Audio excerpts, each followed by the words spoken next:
Ciso. Oh, it's fabulous! A strike to get you up off your seats.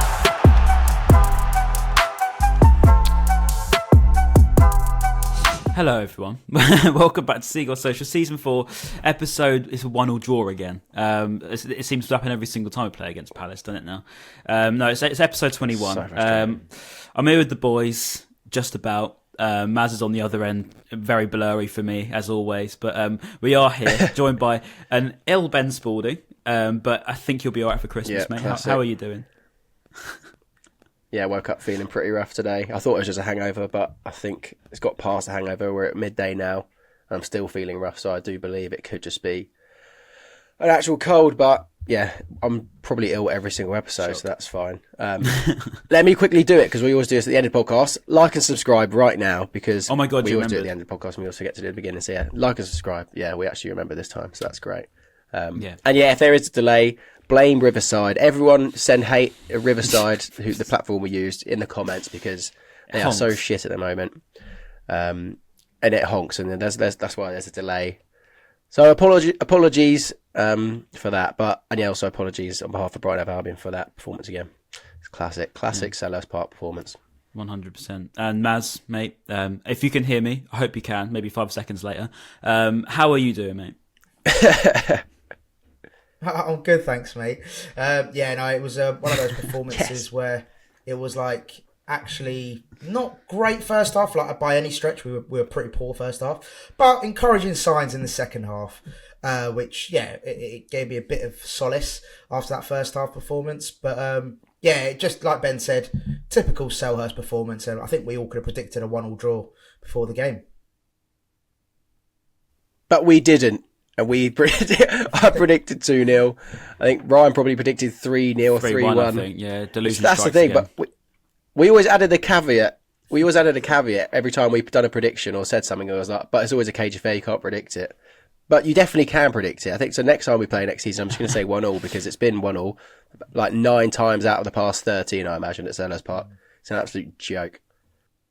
Yeah, no, you're right, to be fair. I mean, I think, the last few times I've been to Selhurst, you can just predict the game, can't you? Whether it's they score first, whether we score first. I still weirdly thought we would score, even though, as you say, Matt, we weren't very good. But we'll start in the first half. Not that there's really too much to report on the first half at all.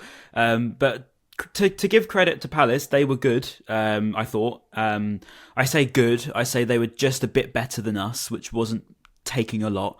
I thought they were there for the taking, which is more frustrating than anything, to be honest. But we just didn't create anything, did we? I think we've done it quite a bit this sort of last month or two. We hold the ball. We've done okay. But again, Maz, we just don't... We haven't really created any clear-cut chances there, have we?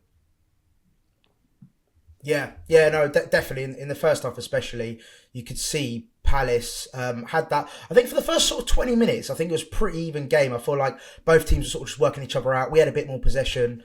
But then after that point, it was one of those situations where for the last 20 minutes of the first half, they just dominated possession and had much more clear chances than we did. So, it was one of those horrible first halves where they gave us hope a little bit, and then Palace came into it and got their goal. Poor defending, I thought, and obviously a mistake by Verbruggen, which I don't want to focus on too much because I think he's still learning and he's still developing as a first team keeper, especially when you're not getting games consecutively. I think it's going to have an impact on your performance and the way your confidence sort of builds as well as a goalkeeper. So I don't want to focus too much on Verbruggen, but obviously it was a mistake from him, and then it was just poor defending as well, actually, because Ayew was just on his own, free header, and so it was a horrible goal to concede, but I suppose it was coming in that first half. Yeah, I mean, you mentioned the Verbruggen mistake. Whether you put it down to Verbruggen, Ben, I don't know. You look at quite a few here, I think. Obviously, last season we were so used to having the goalkeeper collect the ball and then he'd play it to Caicedo, McAllister, dropping very, very deep. I think we've seen it Belabor a couple of times, but he was nowhere to be seen, really. This isn't a pin on Belabor by any stretch, but the whole back line, really. Well, that's what I wanted to say, Ryan. Yeah, go on.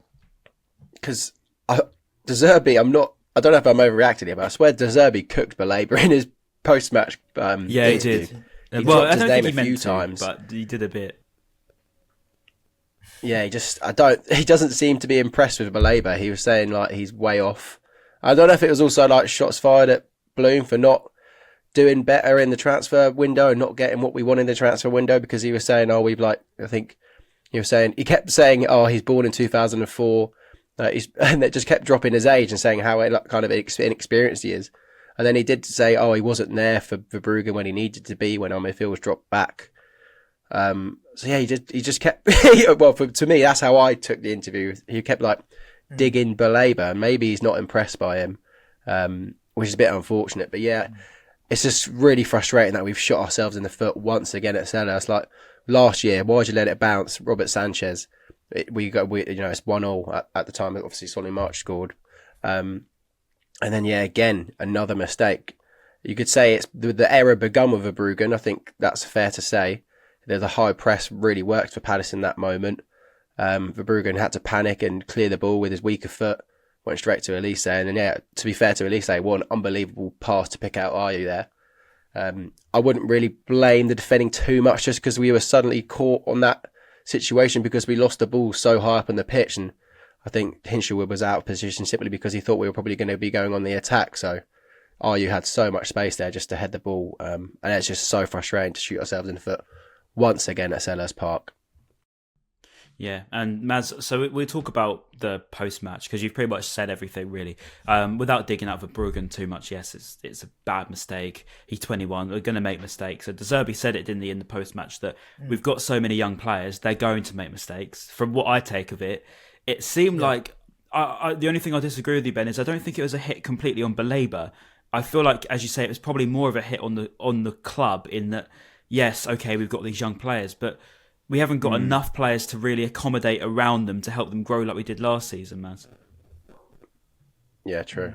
Yeah, no, 100%. I think he mentioned like youth policy, didn't he? A couple of times as well. So I think, it was more of a general dig at youth, being basically we've got too many young players expected. I think that's the big thing. It's like those young players have got such a weight on their shoulders now. Like even look, Billy Gilmour, he's 23, I think he is. He's like starting every game. You've got Baleba, who Zerbi said, born in 2004.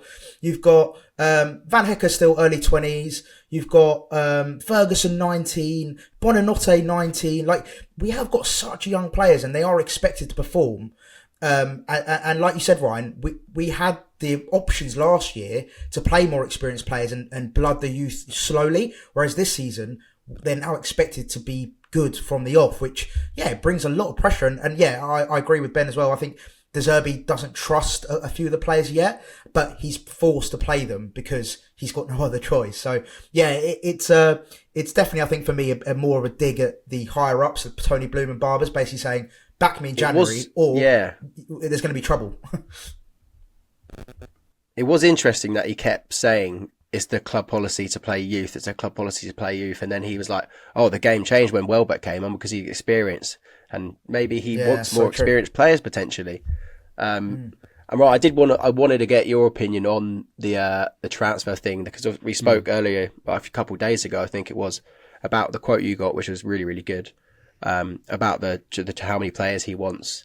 I think you could tell like by his body language potentially that he's maybe a little frustrated. If you want to talk about it, that would be good because I'm sure people would be interested to hear. Yeah, I mean, it wasn't my quote, the 3 or 4 players, but it was definitely, it's definitely obvious by his body language in the press conference that it's one that frustrates him. You know, when someone says something they mean, their voice changes, their face changes. I think De Zerbi changes when he mentions transfers at the moment, and you can tell. You saw in that post match, he said before the Palace game that last year was the time. Well, I say last year, whenever we played them, the 1-1 last year, was the time where they first mentioned the target of Europa League. It was the first time the fans knew about Europa League being the main target openly. And he said, now's the first time where I can openly tell you about transfers. He said, because he's honest. And he said that we need fullbacks. He said that we need help in defence. He said that we need help in midfield. And as a winger as well. He said we need a new winger. It's quite obvious, I think. I think it's quite obvious. And I think, and you look back even on our podcast, back at the beginning of the season, I mean, I'm pretty sure I said it, I'm sure you guys said it as well, yes, okay, we've lost Caicedo, yes, okay, we've lost McAllister, but we've lost them at a bad time where we haven't got people to replace them at all. And it was a bit worrying, wasn't it, how Baleba came in and we've sort of just relied on him. And I said at the time that we've now got to pressure him. So he has to perform. There's no choice. So I think that's the trouble we've got ourselves in. It was kind of, foreseeable. And this is the point, isn't it now? Do you back De Zerbi? Do you believe everything he says? Obviously, not everything De Zerbi says is true and right. But do we back and trust De Zerbi now? Or do you back and trust Bloom and Barber, who've got us to this position? I'm not saying it's literally a 50-50, because obviously there's a middle ground. But where do you sit, Maz, now on this situation? Obviously before January, which is bubbling inside De Zerbi's brain. Yeah, I think that's it, isn't it? It's like De Zerbi's very clear that he wants reinforcements in January. I think he's made that super clear. So I think if you don't back him in January, I think there's potential there to become sour. I think he's one of those characters that if he doesn't feel like he's being backed or he's pushed into a corner or he's not being supported, I think he's the kind of character that will come out and say, like, I'm not happy, like, this is not good, this is not acceptable. And that can cause friction and that can cause unrest. And potentially it could lead to him losing his job, because if he starts speaking out too much and it gets a bit too, aggy with the situation, why wouldn't Tony Bloom be like, well, look, I'm not having this kind of unrest at the club. I know what I want to do with the club. Why should I be sort of, pressured by the manager to do certain things? But I do think he needs to be backed, in my opinion. I think we have to back him in January. The money's there. We all know the money is there. And we just need to make sure that he is backed sufficiently, because our squad depth is not good enough at the moment. I was screaming at the beginning of the season. I was screaming, we need fullback cover. And we didn't get it. We didn't sign the players at fullback. And now look at us. Purvis Estepinian has been one of the biggest misses this season. And Mitoma has suffered because he clearly is missing Estepinian's overlaps and, the energy that he brings on that left-hand side. So, yeah, I think it's evident we need support, especially in the fullback positions. Yeah, Solly as well, yeah. Yeah, Ben, your thoughts really on the transfer situation, January, Bloom? Yeah, I mean, it's interesting you're saying about there could be potential. We're saying this, that could be potential. We're not saying there is at all, or not close to it. But there could be a possibility where there becomes some friction between Bloom and De Zerbi. I mean, we've seen the last time we had a very passionate manager, Gus Poyet. We all saw how that ended. And so I'm not saying that is going to happen, but we've seen it play out before when we have had like a hot-headed manager who wants what he wants, and if he doesn't get it, he's happy to go because he knows his worth. And I don't think that will happen with De Zerbi, but that is a potential thing that could happen. I think. I don't know if that sounds contradicting, but I'm just not meant to sound contradicting at all. But yeah, I don't know. I wouldn't worry about it. But yeah, like I said, it's just a possibility. I think we absolutely have to back De Zerbi, and like Matt said, we know the money's there. And do you worry? Yeah, if De Zerbi does go. It maybe is a conversation, but for now, I think we're all right. Yeah, I don't think De Zerbi going to the conversation yet. Obviously, I think even if he didn't get his reinforcements in January, I'd imagine he stays the end of the season, and the worst case scenario, he goes in the summer. But I do think that you can tell that something's changing in terms of things are being a little bit more vocal. As soon as things become public like this, it's fans start to realise the intentions behind De Zerbi's words, but it's not just him, is it? I mean, obviously it's a bit of it's obviously something that goes back across the whole club, and I'd imagine they've had a lot of meetings about this anyway. But it'll be interesting to see what happens in January, because I agree with both of you. We need to back him, don't we? Let's face it. I mean, it's been so obvious since the start of the season that we haven't got enough squad depth. Obviously, we've been so unlucky with injuries. Don't get me wrong. We've really been hit with injuries, but let's face it. Having your youth players on the bench. Go on. I was just going to say, I want to say one more thing I forgot to say. I think it seemed like him and even Danny Welbeck kind of mentioned it. They're kind of worried about falling behind right now. Because I think De Zerbi said we're not where, or De Zerbi or Welbeck said we're not where we are, where we should be in the league right now.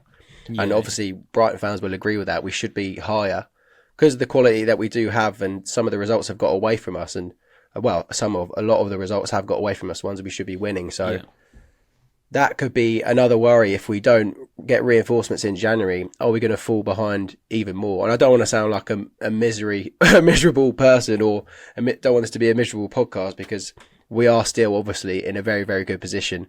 Just won the group of death in Europa League. We are still in a solid position in the league. It's just basically looking ahead and seeing what could potentially happen.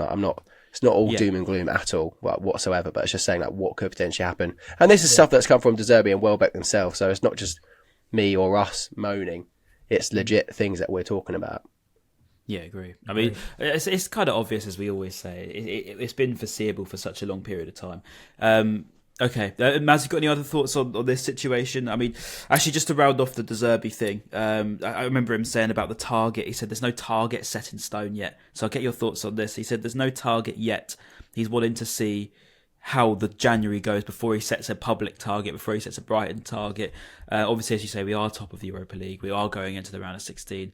Is it a situation now where you focus? He said he wants to hold this position in the league and then see what we do in January. Do you agree with him? Do we just hold this position, get the odd draw and win if we can, focus on Europa League in January and then see what happens after then? Yeah, it's a tough one, isn't it? Because I don't know about you boys. And again, I'd love to hear both of your thoughts on this. In terms of like a Europa League sort of finishing position, like what is a good result for us? Obviously, winning it is, of course, like the pinnacle. But what is a good, successful Europa League run? And in my opinion, I think if we get to the quarterfinals, considering we've never been in the competition before and we've never competed in Europe, I think to get to the quarterfinals of the Europa League is a huge achievement. And of course, look, I want us to go all the way out. I'd love for us to focus on it and give it our all. But yeah, I think quarterfinals would be a pretty good success. And then I suppose in the league, I think we have to get Europe again. I think that anything below Europe for me would be a disappointment, purely because how else are you going to level up? How else are you going to retain players? How else are you going to attract players without having European football? So yeah, for me, it would have to be a European finish. I think that's a target you'd have to set for the club. And also, yeah, quarterfinals for me in the Europa League. But yeah, I'd love to hear your thoughts on the Europa League thing. I get why Zerbi hasn't set targets yet, and I'd be exactly the same. You want to see what your squad looks like towards the end of January, and then you can really put a realistic objective there. I agree. I think minimum Europe would be incredible. I would bite your hand off right now for a Conference League spot. That would just be fine. Like we've seen how it's benefited Villa playing in a weaker competition, but also they can still do really well in the league. And we can't do that because Europa League's taking it a little bit more out of us because they're not playing against Romanian farmers. That's a joke. It's not meant to be disrespectful, but it's true. The level of clubs that Villa have been playing on Thursday nights, they can probably afford to not really go full strength. I know they got one bad result in their group stage, but again, like they're still managing to do really well in the league. So yeah, Conference League would be really, really good. And I'm not sure where we can get to. I think, quarters. I mean, semi-final would be unbelievable for Europa League because I'm guessing round of 16, if you win that, then you go quarters. So if we can get a nice run in the knockouts, that would be unbelievable, and we'll see where it takes us. See, I don't agree. My target is I want to win it. I think that's it. I don't really see anything else. You know, I think that's just maybe just is that realistic? Me, I don't know. I want to win it. We all want to win it. That's not realistic though. I don't care if it's realistic because, like, was it realistic we get to Europa League last year? Probably not. So, you know, I think that we need to start just backing it again. I think did we think we we're going to top this group after Athens? No. Was that realistic? No. So, you know, we need to back it and say we're going to win it. And that's maybe that's just what I'm like. I want to win everything, but I want us to win this competition. I want us to get into the final and win. I don't want to be thinking about if we don't. Otherwise, what's the point? In my opinion, I just think, what's the point? But that's. But do you think if that means we? Well, it's more your question. Go on, man. I was going to ask that. So, would you take us suffering in the league for? I mean, no, that's a bit stupid question. I'll take a Europa League win, obviously. But I mean, would that be a detriment next season? If let's say we finish, I don't know, 11th or 12th.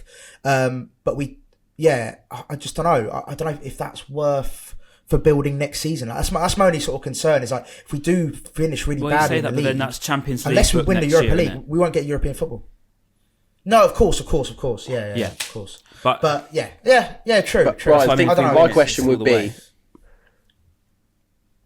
be, let's say you're De Zerbi, you're sat down with Blumenpool, Barber, and whoever, and Tony said, right, you've got your players. What are the objectives? Would you, as De Zerbi, I doubt he would say, oh, we're going to win the Europa League. So, like, what would be the realistic, good objective in Europa League if you were De Zerbi? I mean, I still think it's potentially realistic. I don't think you look at the teams around us. I think that there's some good teams in there, but let's face it, we beat Liverpool, we beat City in the league, if we beat these teams in the league, they're much better than the teams that are in the competition. Okay, it's a tournament. Yeah, on our day, it's tough. Yeah. On our day, we get through to an FA Cup semi-final. Arguably, at times that can be difficult as well. Very difficult at times. So I still want to win I still want to win it. Okay, if you want me to say you don't want me to win it, and I want to look at the league side of things, and you come into the quarters or the semis, I still want us to get into that latter stages of the league, of the Europa League, that is. And the latter stages in my book is semi-finals, quarter-finals. It's like, okay, you've beaten the round of 16, then you got knocked out anyway. You get dumped out. Yeah, that's what I'm saying. That to me is not latter rounds. In my opinion, semis, finals. That's the latter rounds. That proves that we've gone all the way as far as we can, and we've proved it. I think yes, okay, if we suffer in the league, it is what it is, but it's not that unreasonable. I don't think. Do you know what it is? I love your optimism, and I share it. Like, of course, I would love for us to win it. And like you say, it's a very good point, actually. If we win the Europa League, we get Champions League football, which would be absolute insanity. Like, that would be so sick, like, to be in the Champions League next season. And that will literally level us up for next season. We'll be able to track players. We'll be able to just build on what we're doing. But yeah, I think it's just, for me, it's just like, is it going to happen? I would love it to, but I just don't know if we've got the squad, especially right now. Like, we talk about squad depth. Do we have the squad depth to get to the final and win it? And like, if we don't reinforce in January, so I suppose it sort of goes back to the whole, I think we have to reinforce in January if we really want to give the Europa League. No, it's massively reliant on January, though, Maz. It's massively Massively reliant on January to, like, it'd be good to have this discussion on February 1st once the deadline's done. And we can revisit this and say, right, what's the realistic objective? Maybe De Zerbi will say it publicly, who knows? Because he obviously is quite vocal, which is really good for us fans. If he said that after January we make some good signings, I mean, the way I look at it is that the Europa League should always take priority. Obviously, we want to do as well as we can in both competitions. But if you were to sacrifice one or the other, for me, it's always going to be Europa League. We've proven we can take on our group of death, right? And that's the group of death in that. That's supposed to be the hardest competition of the whole thing. That's meant to be the hardest league to get out of, and we topped it. We've gone to Ajax, Marseille, Athens even was a very, very tough game. That was probably the toughest game of the lot. It's a tough European away day to go to, loud stadium. That's one thing that we said before the Europa League that we struggle so much with. So if you told me after that Athens game we're going to top the group, I'd say you're going crazy. I'd say, I was having doubts whether we'd even get out of the group at times after that game because we looked really starstruck. So that's why I say, is it realistic? No, it's not. But is it realistic to say Brighton were even going to be in this position 5 years ago? Of course it wasn't. So at some point, you've got to stop the realistic conversation. Realistic doesn't matter. Realistic, in my opinion, it's a facade. It doesn't matter. It's make believe. I don't believe in realistic. You believe in what you can do, and that's to win the competition. Fugazi, it doesn't exist. It's not here. There's a Fugazi. Just fine. That's it, though, for me. Yeah, no, mate. I completely hear you, and like I said, I agree with a lot of your points. My final thing, just from my point of view, just on this, it would be like, I think the only thing that I sort of envisage happening is, let's say we meet Liverpool, right? Let's say we meet them in the latter stages of the competition. In terms of a European heritage, not to quote Mourinho, but they've got that European XP. They know how to win in Europe. They've won Champions Leagues. They've won Europa Leagues. Over two legs, let's be honest, they will have the experience over us in terms of how to deal with those big nights. Just look at, that Barcelona 4-0 deficit, like that night at Anfield was like magical. And like, those big moments, Istanbul. Yeah, just using Liverpool as an example. No, but do you know what I mean? Like, it's just like they've had those big European nights and they've got the pedigree. So when it comes to, let's say, a 2-leg tie in the semi-finals, you're going to probably back Liverpool. Even if they were in like the worst league run ever, on the night over 2 legs, you're probably going to expect them to basically win because of, we know they turn up when they need to. To counter your point, all those big moments. How do they get experience in the first place? You know, like at some point, you've got to build your own experience. No, but what I'm saying is, it's our debut in the competition. Yeah, but we've only been in it 1 year. Go on. Which is our first year. Exactly. So, yeah, so obviously that's we can build it, but what I'm saying so is we don't have experience right now, though. I don't think any teams do that. No, I agree. Yeah, I get your point. No, my point is, at some point you've got to build. And for me, sorry, the lag is horrible here, isn't it? Like, this is one thing for the viewers. Yeah, it's horrendous. You got to say, like, people. I saw some comments in the last video saying about us over talking each other, and I genuinely we're about 5 seconds behind each other. So we don't mean to. I'm hearing it so much later. Anyway, yeah. Europa League aside, I want us to do as well as we can in the league as well. If we forget Europa League for a minute, I would say at the moment in the Premier League, we're dropping a lot of stupid points, and to divert it back onto the game that happened last night, there was a game last night, believe it or not. So yeah, we want to be focusing on getting some wins on the board, because I think for confidence sake, we're not really, maybe that's even a conversation in itself. The confidence in the Europa League is different to the confidence in the Premier League, but I just feel like we're dropping so many stupid points in the Prem, and that it's another stupid goal, isn't it? And that's what's cost us again. But yeah, anyway, we'll leave the target conversation aside. Second half, let's talk about Fundo and Danny Welbeck. Because mate, I'm so happy for Fundo, so happy for him. He's got so much stick in he recently, and to see a second half like that, the Messi comparisons, Tevez, Carlos, I'm starting to see it. I get what you mean. I saw the close ball control, very very interesting. It caught my eye, I won't lie. But Maz, your thoughts on Fundo second half performance against Crystal Palace? Yeah, he was fantastic. What a player. He's really developed. And even, look, we had our question marks over him when we first started talking about him, didn't we? When he first sort of came making a few appearances, we all questioned him and like whether he was ready at the time. And I think it was a fair assessment at the time. I think we all can agree that he wasn't quite ready when he was first started getting a few minutes. But yeah, in the last 2-3 weeks, he's really, really come on. He's been brilliant. And I think he thoroughly deserves all the praise he's been getting. I've been seeing all the praise he's been getting, and rightly so. So, and I think he made such a big difference. I personally would have taken off Mitoma in that for that second half. I thought Odinga was quite unlucky to be subbed. I know he didn't have the best of games, but yeah, Fundo, brilliant. Like, I think he's got such a bright future. He's still so young. My only thing is he a winger? Should he play central? Like, I think I'm not too. I think his best position is he's more of a 10. He's more of a central, but I think he's done a job on the wing. when he's played there. But yeah, I think he definitely should be playing central. And then I suppose the other conversation would be Mitoma, but I'll leave. We'll talk about Fundo for now, and then we can talk about Mitoma, I suppose. Ben, your thoughts on Fundo? He's gone through a lot, hasn't he? To say the least. For the last few weeks, I think Zerbi predicted it, didn't he? I got a quote from him actually, if you want to hear it. I haven't transcribed it. God's sake. I was about to say, so you do that.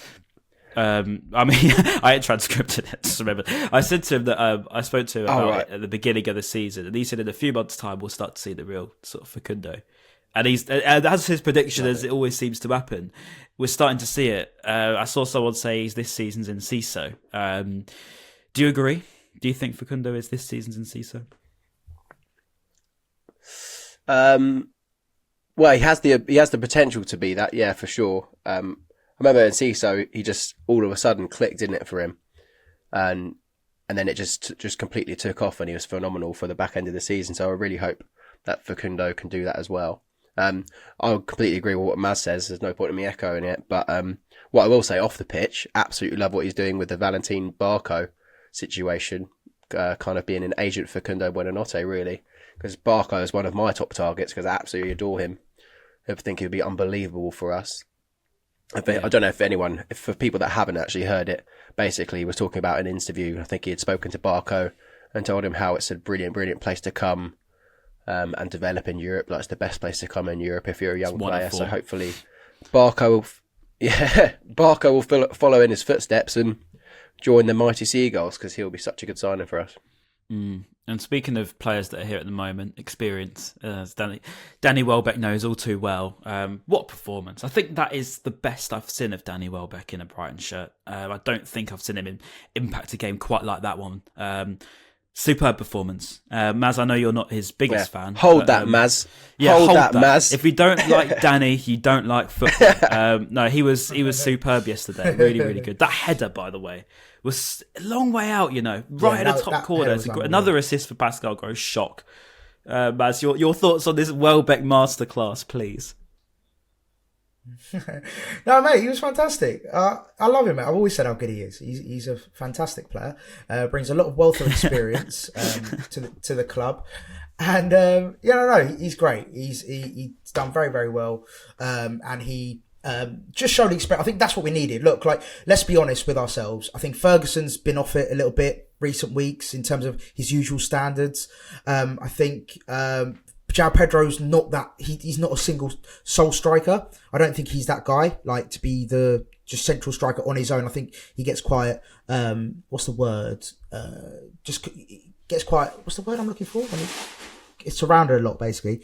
So I think Danny Welbeck is that perfect isolated. That's the word I was looking for. So yeah, Danny Welbeck for me, he can play that role up top on his own, which is what we need right now. We don't have a player like Danny Welbeck. He brings a very different thing to João Pedro, for example. He's a very different player altogether, and he's got a couple of similarities to Ferguson, but I think he's much better holding up the play at the moment. And he brings a wealth of experience, and that header yesterday was fantastic. Such a precise top bins header from that distance as well. Fair play to him. I'm more than happy when he makes me eat my words because. I'm all for it. As long as we're getting results and getting goals, I'm all for it. And can you imagine my shock when I saw who assisted him? Every time, innit? Every single time. What's that, 41 now? Mate, the kid's a joke. The bloke is an absolute joke. We are so reliant on him, it's scary. Scary in a good way and also scary in a bad way because he is involved in every single goal we score. And without him, we would be with Luton Town probably. Does that answer your question about Lewis Dunk or Groß, or has it made it even more difficult? Yeah, I did say Groß. When I asked the question. Let me get up the votes from the poll that I done on Twitter. Good shout. Because I think Dunk won it.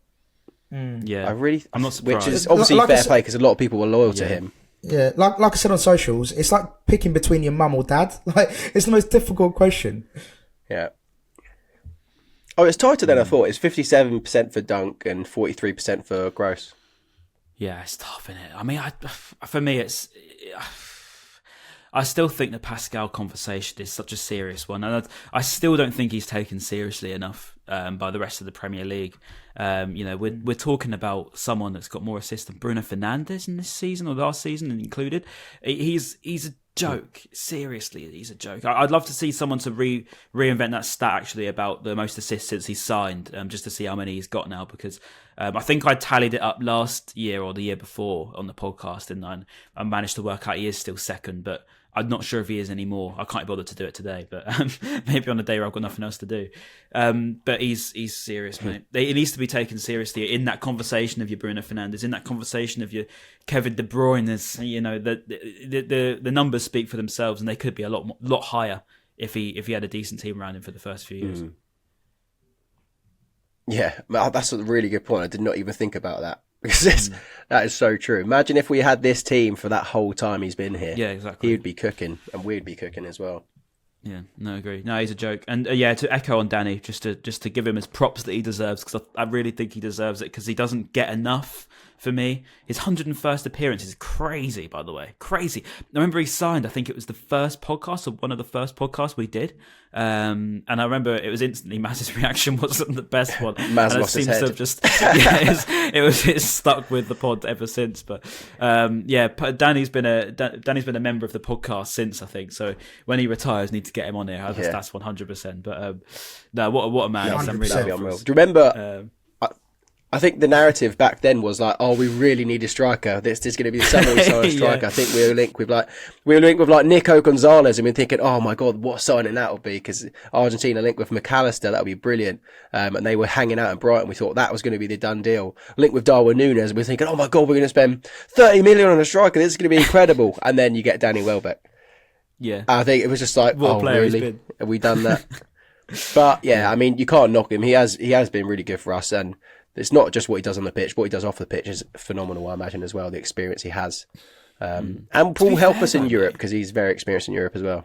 Yeah, no, agree. But to be fair, though, when you think about the amount of appearances he's had off the bench and actually done really, really well, versus when he starts, maybe not so effective. I think in that last half hour, it always seems to, when he comes on against the team, I tend to back him to score, because it's like a different player. It's weird, isn't it, how the super sub effect works? But for me, Welbeck's got that in him, and I think, yeah, we'll get onto the conversation now about certain other players getting bashed at the minute. And this is sort of the last of the individual picks, really, apart from JP, who I'm coming to, don't worry about that. But Kaoru Mitoma is getting a lot of stick for some reason. Don't get me wrong, he was frustrated yesterday. He hasn't been great for a while, it's worth saying. But as you said, Maz, earlier, it's so obvious, the reasoning, isn't it? He's overrun and he's playing without a Stupinian. And yeah, we'll get your thoughts now, Maz, on Kaoru, because he needs a rest, doesn't he? The guy's been outplayed to his own self. Yeah, 100%. Look, people going on like, oh, Mitoma's washed and all this stuff. It's like, how can a player just overnight lose ability? Like, it's the most outrageous, dumb thing I've ever heard. It's not a fact of he's not good anymore. It's just a fact that he's run down. He's physically not at his peak and at the level he should be physically. And clearly, you can tell in his performances, he's not the same, operating level, let's say from Wolves, Bournemouth, when he came off the bench and scored 2 goals. He's not at that level that he was back then. And I think it's just purely fatigue.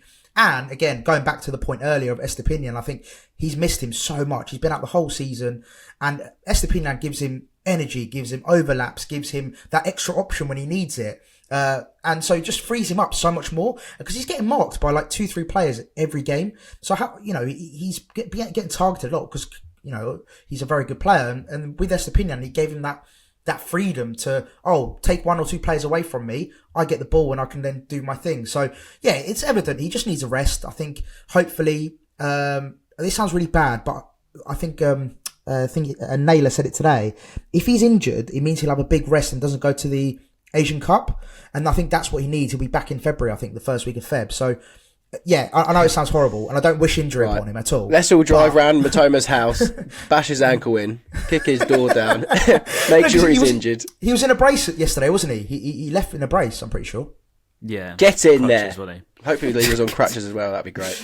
Mate, honestly, I never thought I'd be happy that one of our players is not injured. That's wrong. But knowing that he's going to miss a bit of first team action, he's been dying for a rest. I mean, it's like playing with 10 men yesterday. I thought the 2-1, 2 versus 1 that he had with Pedro, I remember that really frustrated me. I thought he had a shot, didn't he? It was like a pass back.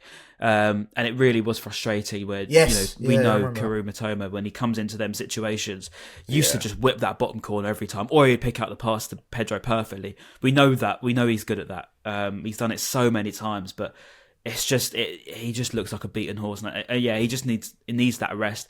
Yeah, maybe you're right. Missing the Asia Cup could be a great timing for him. As much as I'm sure the Japanese faithful wouldn't be happy to hear that, they listen to the podcast. But for us, for the Brighton, I know that's a really good point. We need him to not be going, unfortunately. But we just lost 90% of our subscribers on YouTube. Yeah. One conversation. No, our Japanese fans, we love Kaoru. I think if you love Mitoma, you know that he needs a rest, mate. But yeah, we'll see. It's tough. I don't even know who would replace him at the moment. We're so lightweight. But we will now speak about the final one I think needs to mention, because he saved us in 3 or 4 games in a row now. Stopped us yesterday from holding a couple of goals in that first half. JP Van Hecke. What a player. What player he's turned into. Turned into an absolute leader alongside Dunk. It's a shame about the sort of clean sheet record we've got in it, Ben, because they're both elite centre-backs for us this season, and I think if we add a bit of stability at full-back and in midfield, we would see the complete of Van Hecke and Dunk together. Yeah, no, they are very good. They're very good defenders. even going forward, he's not even that bad as well. Remember there was a time where I think he tried to win a penalty. And I just love it when the camera always pans to his face. He's always just looks so like baffled. He's always like, what? So he's like, angry. What the Van Heck? Yeah, he's always fuming or screaming or something. And you just see like, he obviously really, really cares. And yeah, it must be frustrating for Dunk and Van Heck and all the centre-backs and defenders because they are great players, but their record doesn't agree at the moment, simply because of, what you said. But no, we've got a really, really good centre-back on our hands there. And that reminds me, actually, when was the last time we spoke about Adam Webster? Because he's just like falling off the face of the earth, isn't he? Well, Igor's been complete proof of, we don't maybe need him at the moment. I'm sure Webster's at one point may come back into this fold again, but at the moment, Van Hecke and Igor, I just can't look past them. I love both of them. And Maz, Levi Colwill, who?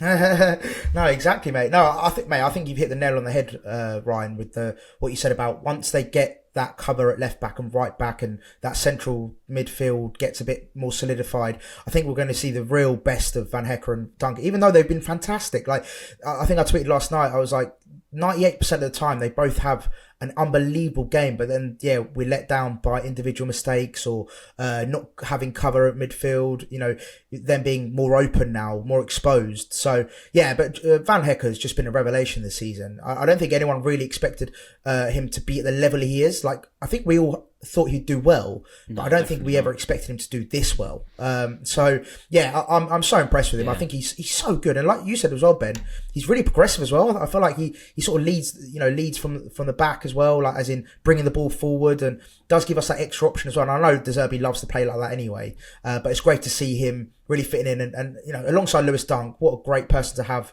learning your trade. Like, and also as well, I just want to talk about Dunk's passing, by the way. His passing just blows my mind every time. It's just insane, like how good his passing range is.